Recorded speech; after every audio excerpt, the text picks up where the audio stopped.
श्री स्वामी समर्थ. मी सोनाली, तर सोनाली पिसे ब्लॉगमध्ये तुमचं स्वागत आहे. तर बघू शकताय, भूक लागल्यावर असं काहीतरी माणूस गडबडीने बनवून खातं आणि ते जे गडबडीत बनवतो ते खूप छान लागतं. तर थांबा, आता व्हिडिओ स्किप न करता पूर्ण व्हिडिओ बघा. हे घरी काय बनवलं आहे आणि काय खात आहे ते. हे त्याला आवडतं, असं काहीतरी चटपटीत. त्याला मुलांना आणि मला आवडतं. आम्ही तिघं जण असलं की असं काहीतरी चालू असतं. तर हे बघू शकताय तुम्ही, कढईत एवढी अशी भेळ बनवलेली आहे. आता ह्या भेळमध्ये काय काय टाकलं आहे ते तुम्ही बघा. आणि खूप छान लागत होतं. त्यांनी दही टाकून खाल्लं, पण मला काही दही आवडलं नाही, पण मला असंच आवडलं होतं. तर याच्यामध्ये काय, नॉर्मली आपण भेळ बनवतो तसंच, फक्त त्याच्यामध्ये त्यांनी दही टाकून घेतलं होतं.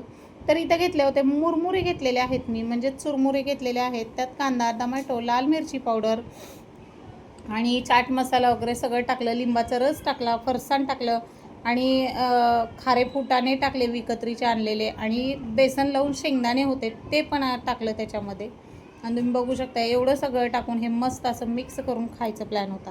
तर आता ह्याच्यावर तर मी तर ताव देणार होते, पण तुम्ही चटपटीत असं काही तर खाऊशी वाटलं की पटकन बनवून खावा. खूप छान लागतं, कारण आपण पण खातो आणि मुलांना पण खाऊ घालतो. कारण मला कामामुळं वेळ भेटत नाही, रोजचं भाजी चपाती करणं, डाळ भात करणं हेच चाललेलं असतं. आणि आता घरी होते तर थोडंसं तोंडाला चव नव्हती, म्हणलं चला वेगळं काही तर बनवू. मग लेकाचं डोकं चाललं की मम्मा तू त्या दिवशी डीमार्टमध्ये मुरमुरे आणले होते, चुरमुरे, तर त्याचं काहीतरी बनवून खाऊ ना आपण, चल म्हणलं. मग काय, वेळ कशाला घालवायचं. लेकानी फरमाईश केली लेकरांनी आपल्या, आणि आपण नाही करायचं, मग ती आई कशी. तर ही फरमाईश लेकराची पूर्ण केलेली आहे. आणि हे खूप टेस्टी झालं होतं, खूप छान. तो नेहमी असं काहीतरी बनवतो, पण तो दिवाळीत राहिलेला चिवड्याचा. आता इथं तुम्हाला दिसत असेल एवढ्या पिशव्या, ही पिशवी घेऊन काय फिरते. तर ही पिशवी घेऊन फिरत आहे. आमच्या साहेबांना गिफ्ट भेटलं होतं कामावरून. तर त्यांच्या मॅडम लंडनला गेल्या होत्या, त्या 2 महिने नव्हत्या इथं. तर लंडनवरून येताना त्यांनी माझ्यासाठी आणि मुलांसाठी हे दिलं होतं. आणि त्यांनी सांगताना पण सांगितलं होतं की तुमच्या मुलांसाठी आणि बायकोसाठी दिलेलं आहे म्हणून. त्यांनी त्या इंग्लिशमध्ये सांगितलं. परत म्हणचाल की मराठीत सांगितलं होतं का, तर ते इंग्लिश बोलते, इंग्लिशमध्ये सांगितलं होतं. आणि बघू शकता, हे किचन आहे लंडनचं. हे बघा, असं नाव वगैरे लिहिलेलं आहे. एवढ्या बाहेर देशातनं आपल्यासाठी गिफ्ट आणणं म्हणजे थोडं भारीच म्हणावं लागते. आणि जीवाला समाधान. आपल्यानी केलेलं वेगळं असतं, आणि हे बाहेरच्यांनी केलेलं कौतुक ते खूप वेगळं असतं.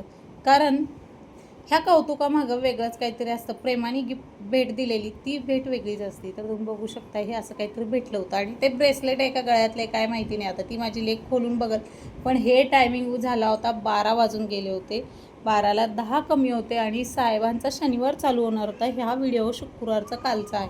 तर शनिवार चालू होणार होता, ते बसले जेवायला पोटाचं भांडण घेऊन, आणि आम्ही बसलो हे काहीतरी खोलण्याच्या नादात. लेक लवकर झोपली, कारण आता हल्ली ती कॉलेजला जाती, लवकर उठती, जायला यायला वेळ जातो तिचा, बसचा प्रवास खूप थकल्यासारखं होतं तिचं. त्यामुळं ती झोपली होती पप्पाची वाट बघून बघून. कारण तिच्या पप्पानी सांगितलं होतं काहीतरी आहे माझ्याकडे, सरप्राईज आहे तुमच्यासाठी.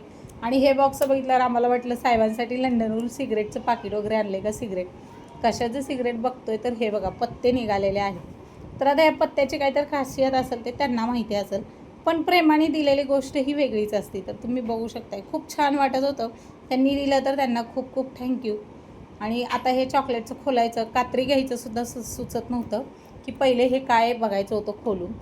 तर हे खोलून बघत होते, इतकं गडबडीने खोलत होते. आणि त्यांचं घाई चालली होती की आत्ता कशाला खोलतीस, सकाळी लेक उठल्यावर खोलू. पण म्हणलं नाही, आत्ताच खोलून बघूया.